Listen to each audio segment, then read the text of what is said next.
Hey there, Instagram users! Are you tired of having multiple Instagram accounts and want to delete one of them? Or maybe you want to start fresh with a new account? Well, we've got good news for you. In this video, we'll show you how to delete your Instagram account in just a few easy steps. First, open up your Instagram app on your Android device. Tap your profile picture at the bottom of the screen. Next, tap the three lines at the top right of the screen. This will open up your account menu. Now, tap Setting and Privacy. This will take you to your account settings. Tap Account Center. This will take you to your account information page. Tap Accounts. This will show you all the accounts linked to your device. Tap Remove next to the account you want to delete. This will give you a confirmation prompt.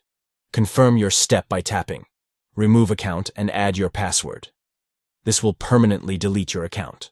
Finally, tap Yes, Remove to confirm the deletion. And that's it. Your Instagram account is now deleted. That's all there is to it. With these simple steps, you can now delete your Instagram account and start fresh.